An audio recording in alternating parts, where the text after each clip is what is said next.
Business confidence improved in July. SACCI's morale indicator rose to 116.7, marking its highest level in 4 months. The gain was driven by stronger new vehicle sales, higher manufacturing output and lower inflation. But SACCI's warned that the outlook faces mounting uncertainty, particularly amid escalating trade tensions between South Africa and the US.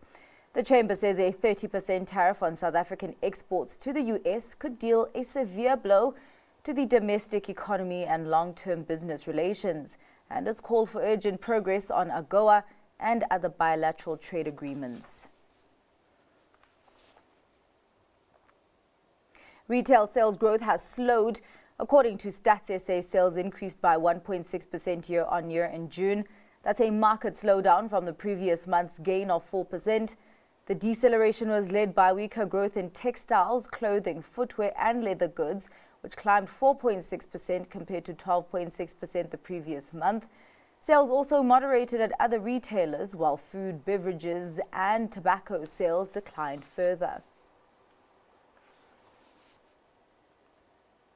Nedbank's growing its portfolio. The lenders agreed to buy fintech innovator iKhokha in a deal worth around 1.65 billion rand.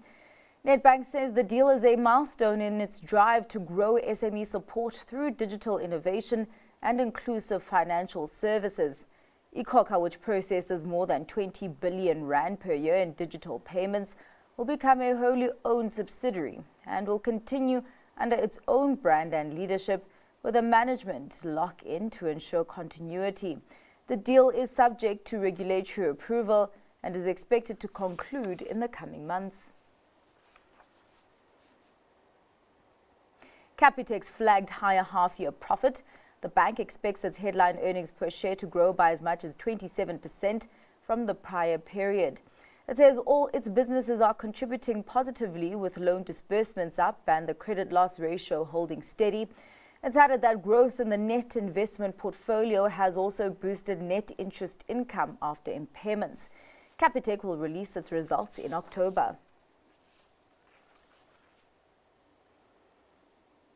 Blue Label Telecoms is drawing renewed investor interest, and that's amid signs that the long-awaited Cell C restructuring is taking shape.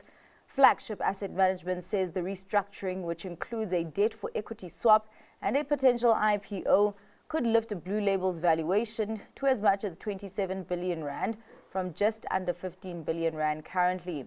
Blue shares have nearly quadrupled in the past year.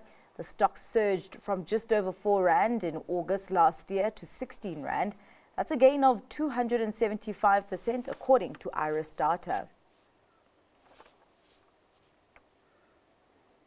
In international news, Perplexity AI made a $34.5 billion unsolicited all-cash offer for Alphabet's Chrome browser, a bid far above its own valuation as the startup reaches for the browser's billions of users, pivotal to the AI search race.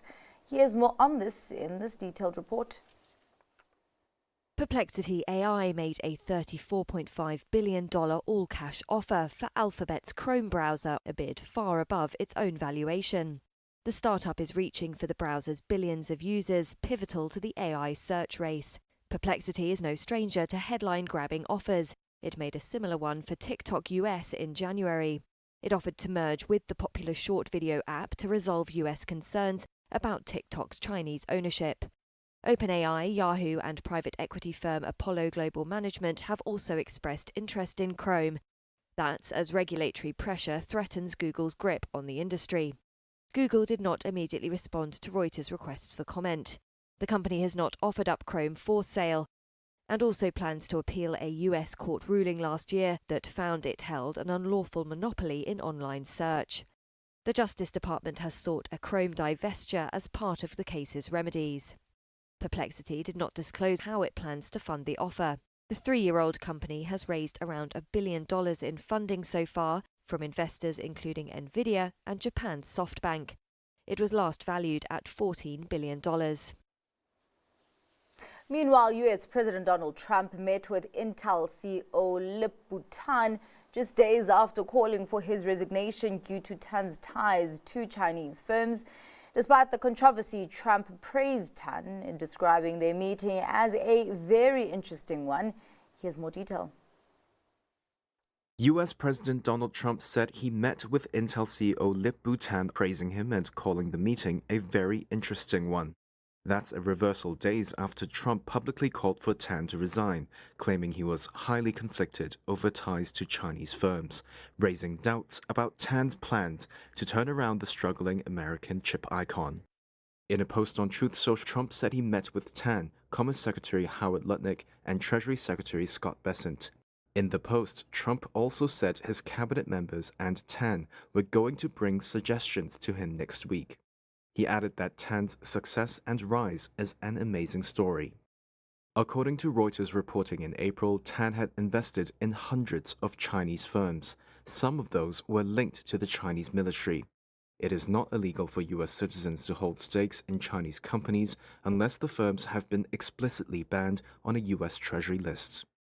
An Intel statement said Tan met with Trump for a candid and constructive discussion on the company's commitment to strengthening U.S. technology and manufacturing leadership.